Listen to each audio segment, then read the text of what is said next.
Photon, photon concept दिया था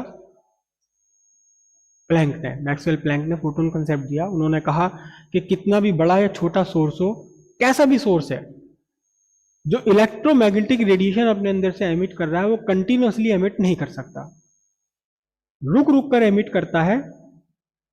और एक बार में जितना रेडिएशन उसने एमिट किया वो एक पैकेट ऑफ एनर्जी है। Photon is a packet of energy.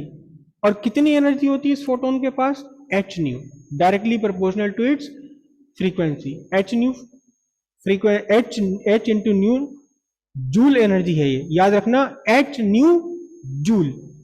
और इसी को अगर इलेक्ट्रॉन वोल्ट में कन्वर्ट करना होगा आपने, तो एच न्यू जू एच न्यू बाय ई। अब ये इलेक्ट्रॉन वोल्ट में कन्वर्ट हो जाएगा। इस चैप्टर में हम मोस्टली एनर्जी का यूनिट यूज करेंगे इलेक्ट्रॉन वोल्ट। इलेक्ट्रॉन वोल्ट ही यूज करेंगे हम एनर्जी का यूनिट। तो अगर आपको इलेक्ट्रॉन वोल्ट में फाइंड करना है तो आपने एच न्यू को ई से, चार्ज ऑफ इलेक्ट्रॉन से डिवाइड करना पड़ेगा।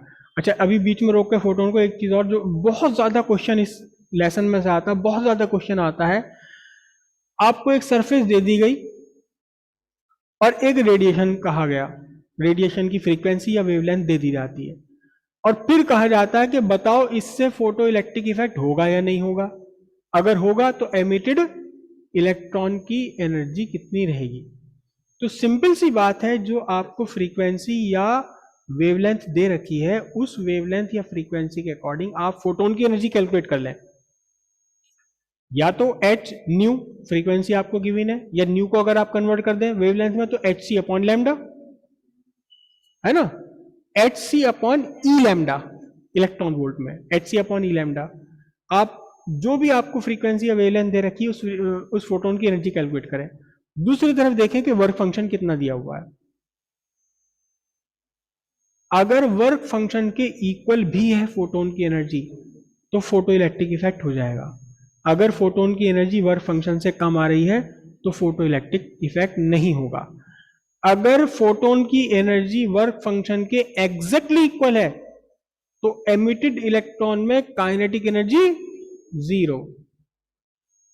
अगर फोटोन की एनर्जी वर्क फंक्शन से ज्यादा है तो कितनी काइनेटिक एनर्जी होगी उसकी in electron volt? Energy of photon minus work function, दोनों को आप सेपरेट कर दीजिए, ये हो जाएगा क्या? Kinetic energy of, this is the maximum kinetic energy. ध्यान रखिएगा, this is not the kinetic energy of every electron, it is the kinetic energy which is emitted from surface. अंदर से जो निकल कर आएगा उसकी काइनेटिक एनर्जी थोड़ी सी कम रह जाएगी, जीरो भी हो सकती है। समझ आई बात? तो this is the maximum kinetic energy. तो इस टाइप के क्वेश्चन एग्जाम में बहुत ज्यादा आते हैं। बिल्कुल सिंपल सा क्वेश्चन होता है, करने के लिए कुछ नहीं होता। या तो इस क्वेश्चन में आपको फोटोन की एनर्जी दे रखी होती और कहीं दूसरे तरीके से आपसे वर्क फंक्शन कैलकुलेट कराया जाता है, या वर्क फंक्शन दे रखा होता है, आपको फोटोन की एनर्जी कैलकुलेट करनी होती है। दोनों का हिसाब देख लो, दोनों इक्वल है तो ठीक है, फोटो इलेक्ट्रिक इफेक्ट हो जाएगा। दोनों अगर फोटोन की एनर्जी कम आ रही है तो चाहे कितना भी आप उसके ऊपर फोटोन इंसिडेंट करा दीजिए सरफेस पर, फोटो इलेक्ट्रिक इफेक्ट नहीं होगा। तो फोटोन की एनर्जी कितनी है? फोटोन की एनर्जी है, energy of photon is equal to H nu is equal to H C by lambda. और ये दोनों ही किस में है? ये जूल्स में है, दोनों ही एनर्जी है जूल में है। लेकिन अगर इसी को आप इलेक्ट्रॉन वोल्ट में लिखें तो energy of photon equals H nu by E, now eV, या H C by E lambda eV. अब ये जो ईवी लिखा हुआ होता है इसको बिल्कुल भी कंफ्यूज मत होना कि चार्ज ऑफ इलेक्ट्रॉन और ये वोल्टेज है। It is unit, just like joule. जो जूल थी उस जूल का ही दूसरा रूप है इलेक्ट्रॉन वोल्ट। इसकी न्यूमेरिकल कैलकुलेशन में इसको नहीं रखा जाएगा। क्लियर हो इतनी बात? सेकंड प्रॉपर्टी इसकी क्या है कि फोटोन आपका जो भी है ये आपका न्यूट्रल है, इलेक्ट्रिकली न्यूट्रल है। और क्योंकि इलेक्ट्रिकली न्यूट्रल है that's why light is not affected by electric field और मैग्नेटिक फील्ड। इलेक्ट्रिक फील्ड से आप लाइट को पास कर दें कोई इफेक्ट नहीं होगा, सीधे सीधे चली जाएगी, इससे कोई पता ही नहीं कि इलेक्ट्रिक फील्ड है भी या नहीं है। मैग्नेटिक फील्ड से पास कर दीजिए, सीधे सीधे चली जाएगी, कोई इफेक्ट नहीं पड़ेगा, क्योंकि मैग्नेटिक फील्ड में भी वही पार्टिकल डिफ्लेक्ट हो सकता है जिस पर चार्ज हो।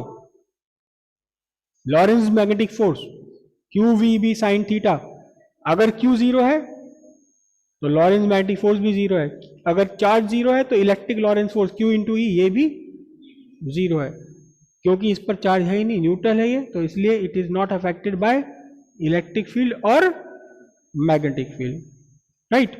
सेकंड इसकी नेक्स्ट इसकी प्रॉपर्टी है एनर्जी, इसका मास कितना निकल कर आएगा, या हम मास से भी ज्यादा सिग्निफिकेंस होता है इसका मोमेंटम। प्लैंक ने कहा कि एनर्जी है कितनी, H new, energy of photon H new joule, correct. Einstein ने कहा कि अगर कोई पार्टिकल है, उस पार्टिकल के मास को पूरी तरह से कन्वर्ट कर दिया जाए किसमें, एनर्जी में कन्वर्ट कर दिया जाए, तो कितनी एनर्जी मिलने वाली है, mc, है ना। अब अगर ये पार्टिकल है और कहीं जाकर के एब्जॉर्ब हो गया, यानी इसका एग्जिस्टेंस खत्म हो गया, मास भी इसका खत्म हो गया, तो सारी की सारी एनर्जी कितनी हो जाएगी, mc²। ये वही एनर्जी है जो एनर्जी किसकी है, फोटोन की है। तो सिंपल सी बात है, इन दोनों को हम क्या कर दें, इन दोनों को हम इक्वल कर दें, mc² is equal to what, H nu, और यहां से mc इज इक्वल टू हो जाएगा एच न्यू बाय, तो यहां से इसमें से एक c को मैंने अपॉन में ले लिया, एक c को अपॉन में ले लिया, अब ये रह गया देखो मास इंटू वेलोसिटी, तो ये मास इंटू वेलोसिटी क्या हो जाएगा, ये आपका हो जाएगा momentum, momentum of photon p equals H nu by C, correct. इस c को आप फिर से ब्रेक कर सकते हो, किसमें ब्रेक कर सकते हो, या न्यू को ब्रेक कर लीजिए, तो फ्रीक्वेंसी है, फ्रीक्वेंसी की जगह क्या रख लो आप, c बाय लैम्डा, तो ये सीधा सीधा क्या निकल कर आएगा, h by lambda, h by lambda आपका क्या हो गया, मोमेंटम, यूनिट इसकी वही होगी जो मोमेंटम की होती है, क्या, किलोग्राम मीटर पर सेकेंड।